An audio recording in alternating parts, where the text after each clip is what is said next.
రెండు పెద్ద సినిమాలు ఒకే తేదీకి విడుదలైతే ఆ రెండింటి రచ్చ మామూలుగా ఉండదు. అగ్ర హీరోల సినిమాలు క్లాష్ అయితే ఆ రెండింటికి నష్టం తప్పదు. ఓపెనింగ్లు ఘోరంగా పడిపోతాయి. ఆ తర్వాత నెగటివ్ టాక్ వచ్చినా సినిమా పూర్తిగా నాశనం అవుతుంది.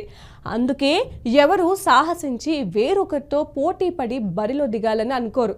కానీ ఇప్పుడు సూపర్ స్టార్ రజనీకాంత్ సినిమా అలాంటి అనూహ్య పరిస్థితిని ఎదుర్కొనుంది.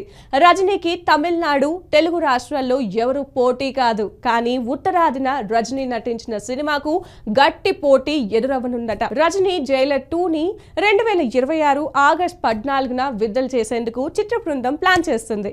జైలర్ బ్లాక్ బస్టర్ విజయం సాధించిన నేపథ్యంలో జైలర్ 2ని కూడా నిర్మాతలు భారీగా రిలీజ్ చేయడానికి ప్లాన్ చేస్తున్నట్లుగా తెలిసింది. అయితే జైలర్ దూకుడుకు దురంధర్ బ్రేక్ వేస్తాడని భావిస్తున్నారు. రణ్వీర్ సింగ్ కథానాయకుడిగా ఆదిత్య దత్ తెరకెక్కించిన దురంధర్ గ్రాండ్ సక్సెస్ సాధించింది. ఆ నేపథ్యంలో ఈ సినిమా సీక్వెల్ ని అత్యంత భారీగా తెరకెక్కించాలని నిర్మాతలు భావిస్తున్నారట. దీంతో మార్చిలో రిలీజ్ కావాల్సిన దురంధర్ 2 ఆగస్టులో విడుదలకు వెళ్తుందట. సో అదే జరిగితే రజనీకాంత్ జైలర్ 2 చిత్రానికి గట్టి పోటీ ఎదురుకానుందని ఇండస్ట్రీ టాక్.